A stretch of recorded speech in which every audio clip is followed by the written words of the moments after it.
완전한 헤렘이 되신 예수, 완전한 헤렘이 되신 예수라는 제목으로 말씀 나누겠습니다. 어제 본 대로 아이성 전투에서 처참한 패배를 경험한 후 이제 여호수아는 하나님께 엎드려서 기도합니다. 그리고 하나님은 실패의 원인에 대해서 알려주시죠. 7장 이제 보시면 11절, 12절 말씀하십니다. 이스라엘이 범죄하여 내가 그들에게 명령한 나의 언약을 어겼으며 또한 그들이 온전히 바친 물건을 가져가고 도둑질하며 속이고 그것을 그들의 물건들 가운데 두었느니라. 그러므로 이스라엘 자손들이 그들의 원수 앞에 능히 맞서지 못하고 그 앞에서 돌아섰나니 이는 그들도 온전히 바친 것이 됨이라.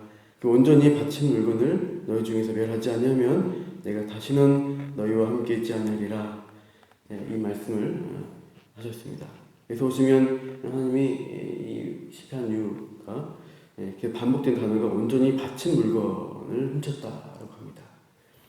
온전히 바치다, 온전히 바친 물건이다 할 때 이 단어가 우리말로는 긴데 원어로는 두 글자입니다. 헤렘이라는 단어입니다. 이 뜻은 동원하다라는 뜻이 있고 완전히 멸하다, 그러니까 말로는 진멸하다 할 때 이 헤렘이라는 단어가 또 쓰입니다. 구약에 보시면은 이제 레위기, 신명기도 있는데요. 레위기 이 헤렘에 대한 규정이 율법에 있는데요. 27장, 레위기 27장 28절 29절 말씀 읽어드리겠습니다. 어떤 사람이 자기 소유 중에서 오직 여호와께 온전히 바친 모든 것은 이게 헤렘입니다. 사람이든지 가축이든지 기업의 가치든지 팔지도 못하고 무르지도 못하나니 바친 것은 다 여호와께 지극히 거룩함이며 온전히 바쳐진 그 사람은 다시 무르지 못하나니 반드시 죽일지니라.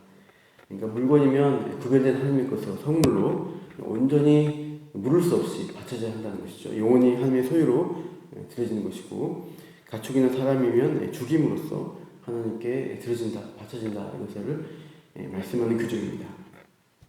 그래서 이 헤렘으로 바쳐진 것은 헤렘이 아닌 다르게 바쳐진 것은 무르거나 또 대체할 수가 있는데 이 헤렘으로 바쳐진 것은 물을 수가 없게 된다는 것입니다. 그래서 특별히 이 여리고성 전투와 같이 이 헤렘으로 봉헌될 것으로 이렇게 명령된 것은 그 여리고 성에 어떤 물건이라도 취하게 되면은, 훔치게 되면은 이게 하나님의 것을 훔쳐진 것으로 간주되어 또 그 사람 역시 철저한 헤렘의 대상, 심판 대상이 되어집니다. 어제 앞에서 본 여호수아 6장 18절 보면 여리고성 정복할 때 그때 이렇게 말씀한 분이 있죠. 6장 18절에 보시면 여호수아입니다. 너희는 온전히 바치고 그 바친 것 중에서 어떤 것이든지 취하여 너희가 이스라엘 진영으로 바치는 것이 되게 하여 고통을 당하게 되지 않도록 오직 너희는 그 바친 물건에 손대지 말라. 그러니까 헤렘 되어진 물건을 취하게 되면은 이스라엘 진영들이 그것을 훔쳐서 가지고 오게 되면은 이스라엘 진영 자체도 헤렘의 대상으로 되어진다는 것이죠. 그래서 이스라엘 진영 전체가 하나님께 바쳐짐으로 심판의 대상이 된다는 경고의 말씀을 줬습니다.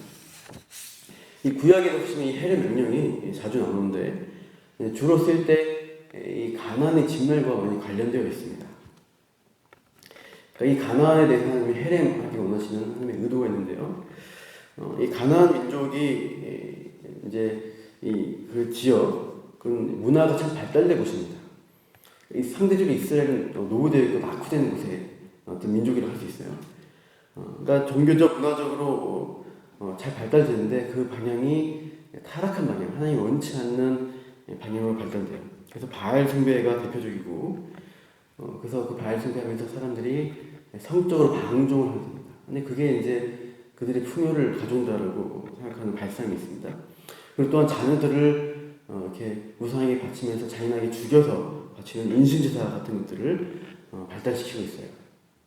그러니까 하나님의 창조 질서에 반하는 문화, 죄된 모습이 이 가나안에 만연되어 있는 것입니다. 아브라함 때 하나님이 약속하신 말씀 보면 하나님이 아브라함에게 너의 자손들의 약속하실 때 너의 자손이 이방 땅, 우리가 알기로 애굽에서 400년 있다가 다시 이 땅인 가나안으로 돌아오게 하겠다라고 말씀하실 때 그때는 그 자손이 돌아올 때는 이 아모리 족속, 가나안의 족속의 죄악이 가득 찰 것이라고 하나님이 말씀하신 부분이 있습니다. 즉, 이 출애굽한 하나님나라 이스라엘 백성들이 이 가나안 땅 들어올 때는 극에 달한 이 죄의 문화를 향하고 있는 가나안의 모습일 것이다. 그래서 이 가나안의 죄를 심판하는 역할을 이 이스라엘이 담당해야 된다라고 하나님이 말씀하신 것이죠. 그래서 가나안과의 전투에서 하나님은 헤렘이라는 명령을 시행하도록 하십니다. 그래서 대표적으로 이 가나안의 첫 전투 대상인 여리고를 대할 때 이때는 하나님이 철저한 헤렘, 하나도 남기지 말고 다 헤렘시켜야 된다라고, 모조리 불사를 들고 다 바쳐야 된다라고 명하신 것이죠. 그래서 이 가나안, 유아까지도 바쳐진 가나안 정복의 심판에 대한 목적은 이 죄에 대해서 하나님이 공의, 의로운 하나님의 심판을 실현하도록 하신 것이고, 또 하나님 백성인 이스라엘이 가나안의 그 문화에 영향을 받아서 죄에 빠지지 않도록 순수함을 유지하도록 하는 목적으로 그렇게 헤렘 명령을 내리신 것입니다. 근데 이 첫 전투에서 아간이, 여리고 전투에서 하나님의 언약적 능력인 하나님이 처음부터 이 죄를 멸하기로 한 그 하나님의 의도를 어긴 것이죠. 헤렘을 어기고 일부 탐욕으로 일부를 취했습니다. 그리함으로써 아까 6장 18절에서 말씀하신 대로 하나님의 심판의 대행자였던 이스라엘이 헤렘의 대상, 심판받는 대상자로 이렇게 전락된 것입니다. 그래서 아이상 전투에서 오히려 전투에서 지는 일들이 일어난 것이죠. 이제 13절, 15절에서 하나님이 이 요소의 기도에 이 문제를 해결할 방법을 구체적으로 알려주시고 있습니다.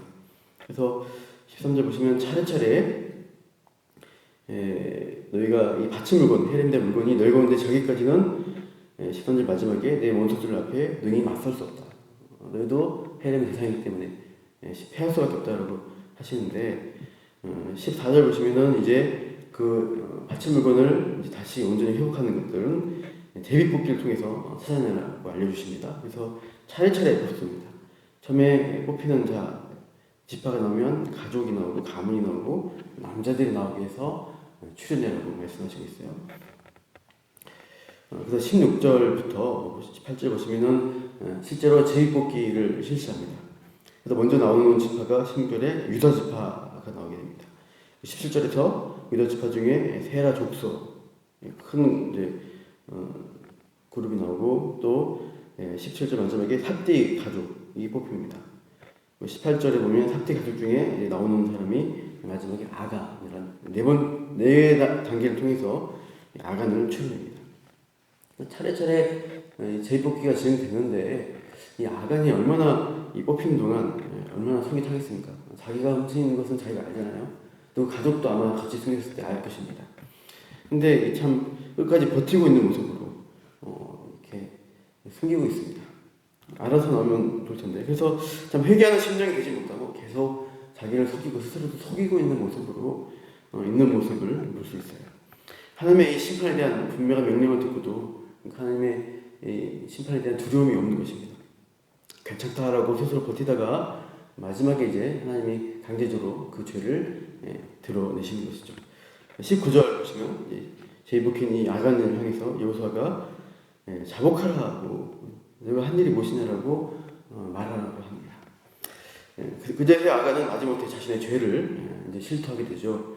21절 보시면 그 훔친 물건을 말합니다. 시날산의 아름다운 외투와 은과 금덩이를 탐내어 가졌다라고 말하고 있어요. 여기서 시날산, 이런 시날은 창세기 10장에 보시면은 최초의 제왕이라고 할 수 있는 니므롯이라는 사람이 이 바벨론 제국의 중심부에 있는 그 땅 이름이 시날 평지였죠. 시날입니다. 그러니까 바벨탑을 세운 장소, 여기가 시날 평지라고 창세기 11장에 있죠. 그래서 요수아 시대에도 이 시날 땅이 어떻게 바벨론의 중심지인 인간의 문명이 가장 잘 발달된 장소라고 할 수 있습니다. 우리가 한국산 TV가 지금 최고의 제품이다라고 이제 세상 모든 사람들이 그 TV를 갖추기 원하고 있다고 해요. 굉장히 비싸고 좋은데, 여기서 그 당시 신할산 외투다 하면은 그 당시에는 최상품 의복이라고 할 수 있습니다. 누구나 보면 이거 갖고 싶다고 생각하는 아주 값비싼 것이죠. 아간은 여리고성이 무너진 다음에 이제 물건들을 다 헤렘된 물건들을 가져오기 위해서 멸하기, 또 때로는 멸하기 위해서 어떤 집에, 화려한 집에 들어갔겠죠. 거기서 보다 보니까 이 시내산에서 만들어진 아름다운 옷과 금은 부화를 보고서만 탐욕에 눈이 돌아간 것입니다. 하나님 명령을 잊어버렸습니다. 그래서 몰래 내 것이다 하면서 그것들을 옮겨서 자기 장막에 감추게 된 것입니다. 이 아간의 이 진술에 따라서 22절, 22절, 23절 보니까 이제 여호수아의 사람들이 그 장막으로 가서 보니까 훔친 증거물이 나온 것입니다. 그것을 가져와서 여호와와 사람들 앞에 그것들을 쏟아놓게 됩니다. 그러니까 아간의 진술도 맞고 증거물도 정확하게 확보가 됐어요. 너무나 분명한 유죄의 상황인 것이 증명되었습니다. 24절 보시면 여호수아가 이스라엘 모든 사람과 더불어 세라의 아들 아간을 잡고 그 은과 그 외투와 그 금덩이와 그의 아들들과 그의 딸들과 그의 소들과 그의 나귀들과 그의 양들과 그의 장막과 그에게 속한 모든 것을 이끌고 아골 골짜기로 갑니다. 25절 26절 다 같이 읽겠습니다. 여호수아가 이르되 내가 어찌하여 우리를 괴롭게 하였느냐 여호와께서 오늘 너를 괴롭게 하시리라 하니 온 이스라엘이 그를 돌로 치고 물건들도 돌로 치고 불사르고 그 위에 돌무더기 크게 쌓았더니 오늘까지더라. 여호와께서 그의 맹렬한 진노를 그치시니 그러므로 그 옷 이름을 오늘까지 아골 골짜기라 부르더라. 말씀입니다. 이렇게 회개하지 않은 이 아간은 또 그 아간에 속한 모든 본속들은 가나안처럼 이 헤렘의 대상이 된 것입니다. 그의 모든 소유와 함께 진멸되는 형벌에 처해집니다. 그렇게 맹렬한 진멸이 있고 나서야 그런 심판이 행해지고 나서야 이스라엘 전체에 대한 하나님의 진노가 풀리게 되고 또 하나님 관계가 회복되는 그런 모습으로 다음에 이제 이어지는 아이상 전투에서는 승리를 거두게 되는 과정으로 이어집니다. 이 본문을 보면서 우리가 생각해야 되는 것은 하나님과의 언약을 어기는 행위는 매우 심각한 범죄 행위고 심판받을 일인 것입니다. 그러니까 하나님은 이 가나안 데서 마찬가지지만 헬의 명령 내리신다는 것은 죄에 대해서 하나님이 극도로 심판하신 죄를 가장 미워하신 분이 하나님이시고 하나님의 거룩한 성품인 것을 우리가 기억해야 한다는 것이죠. 그래서 하나님이 백성들이 세상의 죄와 세상의 방법으로 사는 것을 원치 않으십니다. 하나님의 방법, 하나님의 언약과 약속을 따라 살기를 기뻐하십니다. 근데 이 아간 같은 사람이 사실은 우리들이 가진 본성과 같습니다. 범죄한 아담의 후손인 우리는 언제든지 아간처럼 하나님의 언약을 깨는 자로 탐욕을 추구한 자로 살아갑니다. 겉으로는 일시적으로 괜찮은 것처럼 하지만 우리의 속사람은 기회만 조지면은 참으로 탐심과 우상숭배의 마음들을 가지고 행할 때가 있습니다. 아간만 범죄에서 망한 것처럼 일단 보이지만 사실상 그 이후 훗날의 이스라엘 자손들은 어떻게 됩니까? 결국은 가나안 문화에 영향을 받습니다. 타락한 우상숭배자가 이 이스라엘 나중에 남유다 사람들이 됩니다. 그래서 결국 하나님의 진노의 심판의 대상으로 전락해요. 참 그 나라가 멸망하죠. 사사기 시대가 그러한 시대를 거치게 되고 다윗 시대에 잠시 회복되었다가 분열된 열왕기 이후에 계속 타락의 길을 걷다가 결국은 아수르 바벨론이라는 심판의 도구, 헤렘의 심판의 도구가 되어서 그들이 헤렘의 대상인 이스라엘을 멸망시키게 됩니다. 그러니까 언약을 어긴 자들에게 하나님은 헤렘의 심판을 임하게 하시는 공의의 하나님이시라는 거예요. 그러니까 우리도 범죄한 아간과 같고 멸망한 이스라엘과 같은 본성을 가진 자들입니다. 언약을 어기게 되고 죽을 수밖에 없는 그런 처지에 있어요. 그래서 하나님은 이 언약을 어기는 백성들을 향해서 진노하시고 있습니다. 그러나 하나님은 아브라함에게 하신 약속이 있죠. 아브라함에게 너로 큰 민족을 일으키겠다. 하나님 나라를 이루어주겠다. 복주겠다라고 약속을 하셨어요. 그 언약을 이루시기 위해서 인간이 못 지킨 언약을 하나님이 대신 이루어주는 일들을 이 성령의 역사를 통해 우리가 확인하게 됩니다. 그 언약을 성취하신 분이 우리가 못하기 때문에 성취하신 분이 예수 그리스도이십니다. 그분이 우리 죄를 언약을 깬 우리의 죄성을 대신해서 예수님이 완전한 헤렘의 대상이 되어주셨어요. 우리가 그 자리 십자가 자리에 가야 되는데 죄에 대한 심판을 예수님이 대신 당하심으로 이 죄에 대한 하나님의 진노를 풀어주신 것입니다. 그러므로 아금 같은 범죄함으로 우리가 우리의 죄를 우리가 진정하면은 우리도 역시 헤렘의 대상이 되어서 죽어 마땅한 자가 될 텐데, 우리가 하나님이 세우신 이 언약의 중보자 되신 예수 그리스도, 그분 안에만 거한다면 하나님이 진노를 푸시고 우리를 하나님의 자녀로 용서의 대상으로 받아주신다는 것입니다. 히브리서 9장 15절 말씀입니다. 이를 인하여 그는 새 언약의 중보니 이는 첫 언약 때 범한 죄를 속하려고 죽으사 부르침을 입은 자로 하여금 영원한 기업의 약속을 얻게 하려 하십니다. 언약의 중보자가 오셔서 이 대신 헤렘 대신으로 우리가 참 영원한 약속, 살아서 하나님의 것으로 소유 인정받은 하나님의 곳간에 들어간 자들이 된 것입니다. 그래서 예수님 안에 거한 자는 이 악을 보자기 같은 세상에서 심판받을 수밖에 없는 운명이 처해있는 저 세상과 다른 구별된 삶을 살고 용서와 회복의 은혜를 누리며 오늘도 살아가는 것입니다. 오늘 또 추석을 앞두고 많은 사람들이 해상적인 방법, 또 여러 우상, 쾌락, 술 취함, 방탕함에 처해 살아갑니다. 그대로 놔두면 헤렘의 대상이 될 것입니다.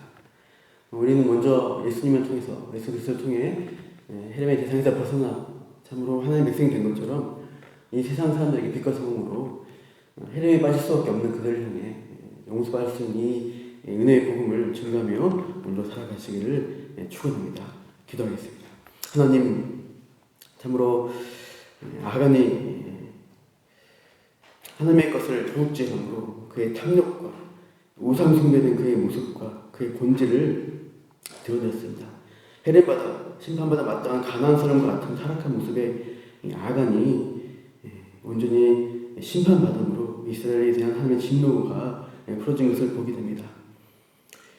우리의 대신 헤렘 대신 예수 그리스도께서 우리 대신 그렇게 철저히 심판당하심으로 또 우리의 죄가 용서받게 되고 또 우리가 은혜 입은 자가 된 것을 하나님 감사합니다. 우리도 똑같은 악은과 같은 본성을 가진 자에게 오늘도 우리 죄와 싸워나가는 일들을 끊임없이 수행하며 그리스도 안에 있는 그 은혜 안에 머물기를 오늘도 힘쓰기를 원합니다. 또한 우리와 함께하는 여러 가족과 일가와 사람들에게 그 예수 그리스도의 복된 은혜를 그 소식을 증거하며 또 권하는 또 모든 하루의 삶이 되게 하여 주시옵소서. 이렇게 우리를 사용하실 주님을 찬양하며 감사하며 예수님 이름으로